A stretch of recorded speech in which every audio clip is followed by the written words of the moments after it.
ബിസിനസ്സുകൾ ഉണ്ടായ കാലം മുതൽക്ക് തന്നെ മാർക്കറ്റിംഗ് ഉണ്ട്. ബിസിനസ്സുകളുള്ള കാലത്തോളം മാർക്കറ്റിംഗ് ഉണ്ടാകും.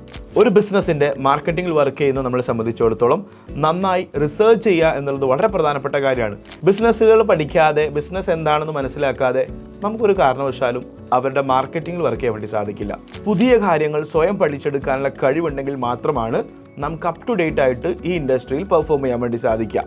ആസ് പെർ ഗോൾഡ്മാൻ സാക്സ് റിപ്പോർട്ട്, ഇന്ത്യയിലെ ഡിജിറ്റൽ മാർക്കറ്റിംഗ് ഇൻഡസ്ട്രി എന്നുള്ളത് $160 ബില്യൺ മാറും എന്നുള്ളതാണ്. നമ്മൾ കൂടുതൽ സമയം ഇൻ്റർനെറ്റിൽ ചെലവഴിക്കുമ്പോൾ ബിസിനസ്സുകൾ കൂടുതൽ പണം ഇൻ്റർനെറ്റിൽ ചെലവഴിക്കും. എവിടെയാണോ അവരുടെ ഉപഭോക്താക്കൾ, അവിടെയാണല്ലോ ഒരു ബിസിനസ്സിൻ്റെ മാർക്കറ്റിങ്ങിന് വേണ്ടിയിട്ടുള്ള സ്പെൻഡും ബിസിനസ്സുകളുടെ മാർക്കറ്റിങ്ങും സാധ്യമാവുക. എപ്പോഴാണ് ഡിജിറ്റലിലെ മാർക്കറ്റിംഗ് സാധ്യതകൾ ലോകത്തിന് മുന്നിൽ വന്നിരിക്കുന്നത്? Internet marketing, web marketing, online marketing, ഇതൊക്കെയും ഡിജിറ്റൽ മാർക്കറ്റിങ്ങിന് പറയുന്ന പേരുകളൊക്കെ തന്നെയാണ്. നമ്മളൊരു ഇൻഡസ്ട്രി പഠിക്കുന്ന സമയത്ത് ആ ഇൻഡസ്ട്രിയുടെ ഒറിജിൻ, ആ ഇൻഡസ്ട്രി ഇനി എങ്ങോട്ട് പോകുന്നു, ഇത് മനസ്സിലാക്കുക എന്നുള്ളത് പ്രധാനപ്പെട്ട കാര്യമാണ്. ബിസിനസ്സുകൾ ഉണ്ടായ കാലം മുതൽക്ക് തന്നെ മാർക്കറ്റിംഗ് ഉണ്ട്. ബിസിനസ്സുകളുള്ള കാലത്തോളം മാർക്കറ്റിംഗ് ഉണ്ടാകും. ബിസിനസ്സുകൾ പഠിക്കാതെ, ബിസിനസ് എന്താണെന്ന് മനസ്സിലാക്കാതെ നമുക്കൊരു കാരണവശാലും അവരുടെ മാർക്കറ്റിംഗിൽ വർക്ക് ചെയ്യാൻ വേണ്ടി സാധിക്കില്ല. അതുകൊണ്ട് തന്നെയാണ് കഴിഞ്ഞ എപ്പിസോഡിൽ നമ്മൾ മാർക്കറ്റിങ്ങിനെ കുറിച്ചും ഇൻബൗണ്ട് ഔട്ട്ബൗണ്ട് മാർക്കറ്റിങ്ങിനൊക്കെ നമ്മൾ വിശദമായിട്ട് പഠിക്കുകയുണ്ടായത്. ആ എപ്പിസോഡുകൾക്ക് നിങ്ങൾക്ക് കാണാവുന്നതാണ്, ലിങ്ക് ഡിസ്ക്രിപ്ഷനിൽ കൊടുക്കാം. ബിസിനസ്സുകളുടെ മാർക്കറ്റിങ്ങിൽ ഡിജിറ്റൽ പ്ലാറ്റ്ഫോംസുകൾ വന്നു തുടങ്ങിയത് ഏത് കാലം മുതൽക്കാണ് എന്നുള്ളത് പരിശോധിക്കാം. Wired.com, നമ്മൾ ഇന്ന് കാണുന്ന Wired.comൻ്റെ അകത്ത് ഇൻഫർമേഷൻസിന് വേണ്ടി ബ്ലോഗുകളും അല്ലെങ്കിൽ ടെക് റിലേറ്റ് ചെയ്തിട്ടുള്ള വാർത്തകളൊക്കെ വായിക്കുന്നതിന് വേണ്ടിയിട്ട് ആളുകൾ ആ വെബ്സൈറ്റിലോട്ട് പോയ സമയത്താണ് അവരുടെ മുന്നിലേക്ക് ഒരു ഡിസ്പ്ലേ, ബാനർ ആഡുകൾ പ്രത്യക്ഷപ്പെടുന്നത്. അന്ന് മുതൽ ആരംഭിക്കുകയാണ് ബിസിനസ്സുകളുടെ മാർക്കറ്റിങ്ങിലെ ഡിജിറ്റലിൻ്റെ സാധ്യതകൾ എന്ന് പറയുന്നത്. നമ്മൾ ഇന്ന് ഉപയോഗിക്കുന്ന ലിങ്ക്ഡിൻ 2002 ഫൗണ്ട് ചെയ്തത്. നമ്മൾ ഉപയോഗിക്കുന്ന ഫേസ്ബുക്ക് 2004 നമ്മൾ ഉപയോഗിക്കുന്ന ട്വിറ്റർ 2006 നമ്മൾ ഇന്ന് ഉപയോഗിക്കുന്ന ഇൻസ്റ്റാഗ്രാം 2010 സ്നാപ്ചാറ്റും വാട്സപ്പും ഏതൊക്കെ സോഷ്യൽ മീഡിയ പ്ലാറ്റ്ഫോമുകളാണോ ഞാനും നിങ്ങളും ഇന്ന് ഉപയോഗിക്കുന്നത്, ഇതിൻ്റെ ഒക്കെയും ഒരു ആവിർഭ കാലഘട്ടം എന്ന് പറയുന്നത് 2000 നോക്കൂ, 2000 അല്ലെങ്കിൽ ആ ഒരു ഡിക്കേഡിനെ നമുക്ക് എറ ഓഫ് സോഷ്യൽ മീഡിയ എന്ന് വിളിക്കാം. 2010 to 20 നമ്മുടെ നാട്ടിലും ലോകരാജ്യങ്ങളിലൊക്കെ ഒരുപാട് സംഭവ വികാസങ്ങൾ ഉണ്ടായ കാലഘട്ടമാണ്. മൊബൈൽ ഇൻ്റർനെറ്റിൻ്റെ ഒരു വിപ്ലവം തന്നെയാണ് അല്ലേ. ഇൻ്റർനെറ്റിൻ്റെ സാധ്യതകൾ ഓരോ ആളുടെ പോക്കറ്റിലേക്കും ഓരോ ആളുടെ വിരൽത്തുമ്പിലേക്കും എത്തിയിരിക്കുന്നത് ആ കാലഘട്ടത്താണ്. ഇൻ്റർനെറ്റിന് ചീപ്പായിട്ടുള്ള പ്രൈസിങ്ങിലേക്ക് വന്നു, ഗാഡ്ജറ്റ്സുകൾ ചീപ്പായിട്ടുള്ള പ്രൈസിങ്ങിലേക്ക് വന്നു.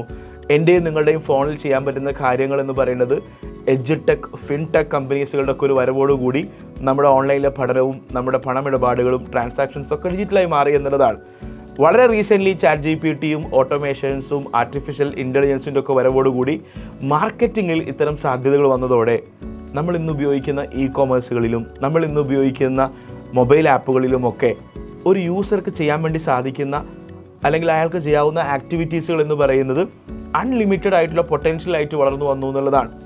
ആലോചിച്ച് നോക്കിയാൽ 2000 തുടക്ക കാലഘട്ടം മുതൽക്കാണ് ഡിജിറ്റലിലെ മാർക്കറ്റിംഗ്, അല്ലെങ്കിൽ 90s കാലഘട്ടത്ത് സെർച്ച് അഡ്വർടൈസ്മെൻറ്റുകളും 2000 സോഷ്യൽ മീഡിയ അഡ്വർടൈസ്മെൻറ്റ്സുകളും പിന്നീട് അങ്ങോട്ട് ഇൻ്റർനെറ്റിൻ്റെ ഒരു പെനിട്രേഷനിലൂടെ ഡിജിറ്റൽ റവല്യൂഷനും വെർച്വൽ റവല്യൂഷനിലേക്കും ഇന്ന് നമ്മൾ കാണുന്ന മെറ്റാവേഴ്സസിലേക്കൊക്കെ നമ്മൾ എത്തി എന്നുള്ളതാണ്. ആസ് പെർ ഗോൾഡ്മാൻ സാക്സ് റിപ്പോർട്ട്, ഇന്ത്യയിലെ ഡിജിറ്റൽ മാർക്കറ്റിംഗ് ഇൻഡസ്ട്രി എന്നുള്ളത് $160 ബില്യൺ മാറും എന്നുള്ളതാണ്.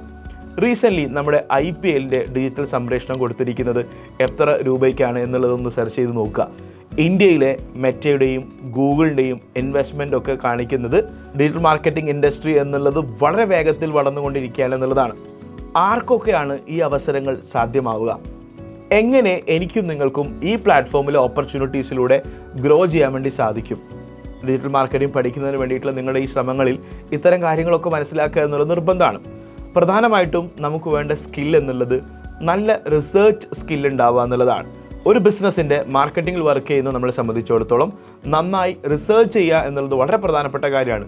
എസ്പെഷ്യലി പുതിയ പ്ലാറ്റ്ഫോമുകളിലൂടെ മാർക്കറ്റിംഗ് ചെയ്യുന്ന എന്നെയും നിങ്ങളെയും സംബന്ധിച്ചിടത്തോളം സെൽഫ് ലേണിംഗ് സ്കിൽ വളരെ പ്രധാനപ്പെട്ടതാണ്.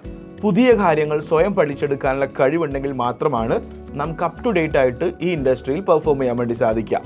കോണ്ടൻറ്റിൻ്റെ സ്കില്ല് വളരെ പ്രധാനപ്പെട്ടതാണ്. കോണ്ടൻറ്റ് അല്ലെങ്കിൽ ക്രിയേറ്റിവിറ്റി എന്നൊക്കെ പറയുന്നത് ഒരു ലാംഗ്വേജ് അല്ലെങ്കിൽ ഗ്രാമർ ഉണ്ടാവുക എന്നുള്ളതിൻ്റെ അപ്പുറത്തോട്ടേക്ക് ആളുകൾക്കിടയിൽ എങ്ങനെ നമ്മൾ കമ്മ്യൂണിക്കേറ്റ് ചെയ്യണം, ഏത് രീതിയിൽ നമ്മൾ കോണ്ടന്റുകൾ ഏത് പ്ലാറ്റ്ഫോമുകളിലൊക്കെ എങ്ങനെ പോകണം എന്നൊക്കെ അറിയാനുള്ള കോമൺ സെൻസ് ഉൾപ്പെടെയുള്ള കാര്യങ്ങളാണ്. സോ കോണ്ടന്റ് അല്ലെങ്കിൽ ക്രിയേറ്റിവിറ്റി, ഞാൻ എപ്പോഴും പറയാറുണ്ട്, അത് ഷേക്സ്പിയറിൻ്റെ ലാംഗ്വേജോ ശശി തരൂരിൻ്റെ വൊക്കാബുലറിയോ ഒന്നുമല്ല. കോണ്ടന്റ് ആൻഡ് ക്രിയേറ്റിവിറ്റി എന്ന് പറയുന്നത് വളരെ പ്രധാനപ്പെട്ട സ്കില്ലാണ്. ലോജിക് ആൻഡ് അനലിറ്റിക്കൽ സ്കില്ലും ഡിജിറ്റൽ മാർക്കറ്റർക്ക് വേണ്ട പ്രധാനപ്പെട്ട സ്കില്ലുകളിൽ ഒന്നാണ്. മറ്റൊന്ന് കമ്മ്യൂണിക്കേഷൻ സ്കില്ലാണ്. നമുക്ക് കമ്മ്യൂണിക്കേറ്റ് ചെയ്യുന്നിടത്ത് മാത്രമേ ഒരു ബിസിനസ്സിൻ്റെ അകത്ത് മാർക്കറ്റിങ്ങിൽ പല കാര്യങ്ങളും ചെയ്യാൻ വേണ്ടി സാധിക്കുള്ളൂ, ഒരു ടീം വർക്കിലേക്ക് പോകുന്ന സമയത്തൊക്കെ. മറ്റൊരു സ്കില്ലെന്ന് പറയുന്നത് ടൂൾസ് മാനേജ്മെൻറ്റ് സ്കില്ലാണ്. വ്യത്യസ്തങ്ങളായിട്ടുള്ള ടൂൾസുകളാണ് നമ്മൾ പല പ്ലാറ്റ്ഫോമുകളുടെയും മാർക്കറ്റിങ്ങിന് ആവശ്യാർത്ഥം ഉപയോഗിക്കുന്നത്. എക്സാമ്പിൾ, നമ്മൾ SEO ഒക്കെ ചെയ്യുന്ന സമയത്ത് കീവേഡുകൾ റിസർച്ച് ചെയ്യാറുണ്ട്. അതുപോലെ നമുക്ക് ഫോട്ടോ എഡിറ്റിംഗ് ടൂളുകൾ നമുക്ക് ഉപയോഗിക്കാൻ നിർബന്ധമാണ്. മൊബൈൽ എഡിറ്റിംഗ് ടൂളുകൾ നമുക്ക് ഉപയോഗിക്കാൻ ആവശ്യമായിട്ട് വരും. അങ്ങനെ ഒരുപാട് കാര്യങ്ങളിൽ നമുക്ക് ടൂൾസുകൾ ഉപയോഗിക്കേണ്ടതായിട്ട് വരും. ടൂൾസ്, എബിലിറ്റി ടു മാനേജ് ടൂൾസുകൾ ഉപയോഗിക്കാനുള്ള സ്കില്ല് നമുക്ക് വളരെ പ്രധാനപ്പെട്ടതാണ്. സോ സ്കിൽസുകളാണ് ഏറ്റവും പ്രധാനം. ഈ പ്ലാറ്റ്ഫോമുകളൊക്കെ തന്നെ മാറി മാറി വന്നു കഴിഞ്ഞാലും മാർക്കറ്റിംഗ് അറിയാവുന്ന, സ്കിൽ സെറ്റുകൾ ഡെവലപ്പ് ചെയ്യാവുന്ന, പ്രാക്ടീസിങ് ആയിട്ടുള്ള ഡിജിറ്റൽ മാർക്കറ്ററെ സംബന്ധിച്ചിടത്തോളം ലൈഫ് ലോങ് ആളുടെ കരിയറും ആൾ ഈ ഇൻഡസ്ട്രിയിലും പെർഫോമിംഗ് ആയിട്ട് മാറും എന്നുള്ളതാണ്. അത്തരം സ്കിൽ സെറ്റുള്ള യഥാർത്ഥ ട്രൂ ഡിജിറ്റൽ മാർക്കറ്ററായി, പ്രാക്ടീസിങ് ഡിജിറ്റൽ മാർക്കറ്ററായി മാറുന്നതിന് വേണ്ടിയിട്ട് CDF സബ്സ്ക്രൈബ് ചെയ്യുക. കൂടുതൽ വീഡിയോസുകൾക്ക് വേണ്ടി കാത്തിരിക്കുക.